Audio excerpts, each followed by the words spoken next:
Every warrior walks a different path. Samurai, the path of discipline. Ronin, the path of independence. Ninja, the path of strategy. Zen monk, the path of wisdom. Shogun, the path of power. But today, we explore the path of the samurai.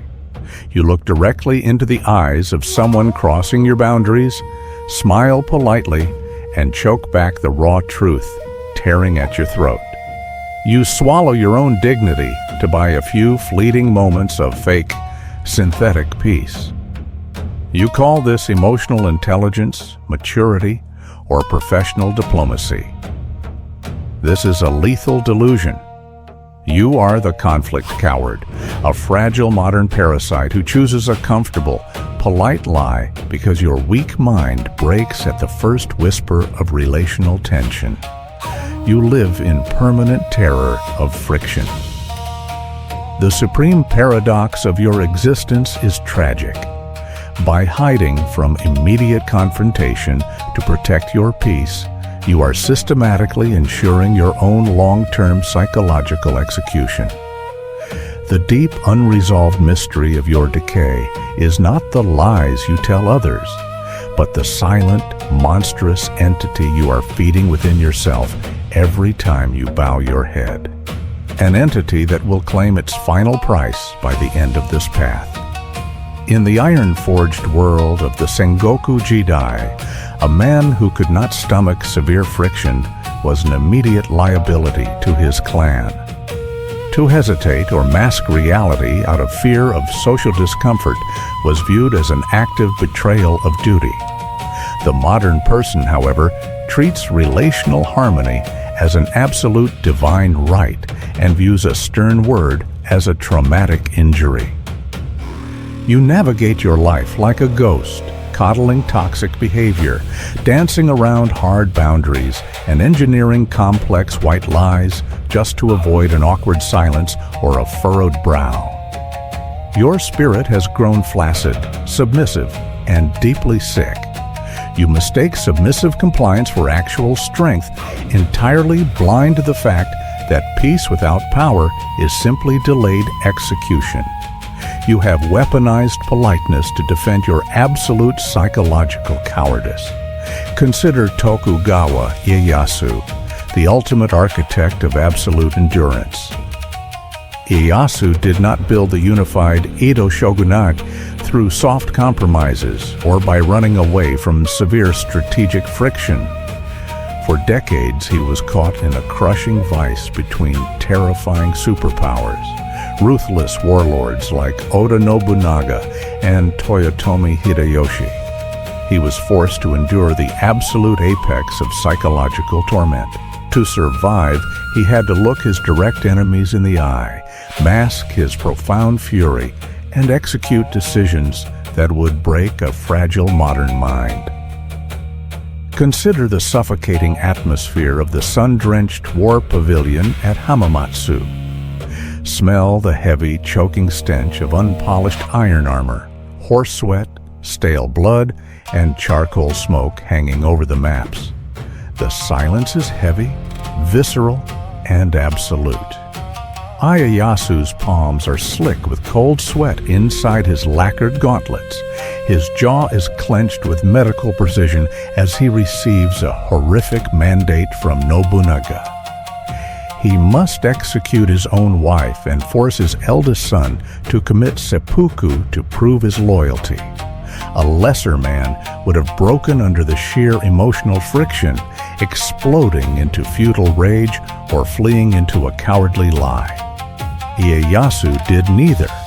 He looked directly into the abyss of that brutal truth, swallowed the agonizing pain, and executed the order with terrifying, frozen composure. He understood that mental toughness is not the absence of internal conflict. It is the absolute subordination of your feelings to your ultimate strategic purpose. He did not look for a comfortable exit. He became the mountain that outlasted the storm. Your chronic aversion to conflict is an active, daily act of self-castration. The exact second a relationship requires a hard truth or a firm boundary, your primitive nervous system panics.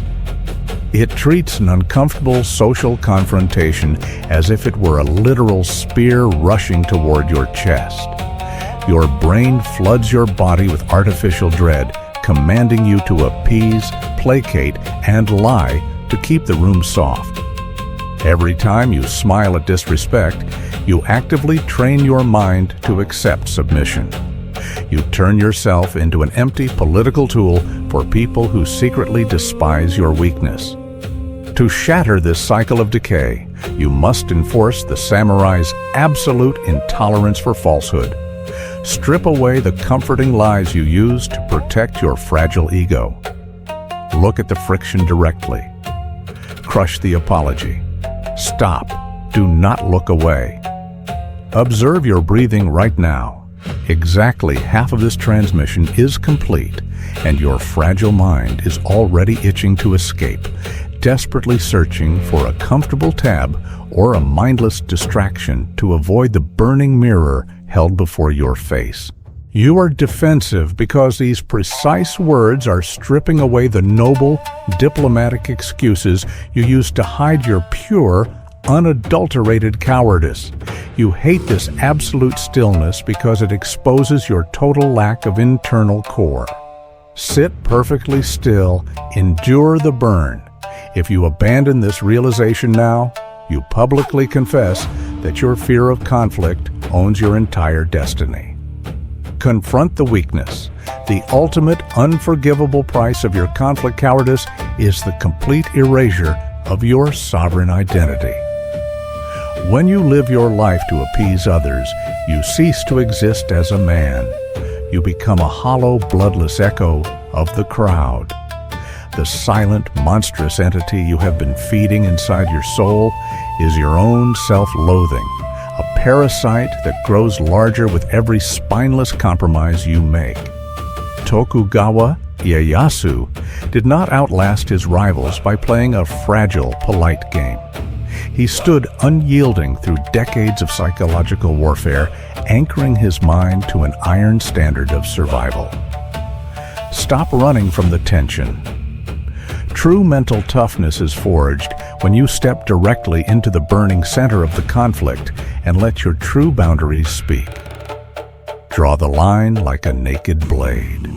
Clear the room of toxic parasites, speak the brutal truth, and claim your absolute right to self-mastery. Master the friction. Every warrior walks a different path. Samurai, the path of discipline. Ronin, the path of independence. Ninja, the path of strategy. Zen monk, the path of wisdom. Shogun, the path of power. Which one are you? Comment below.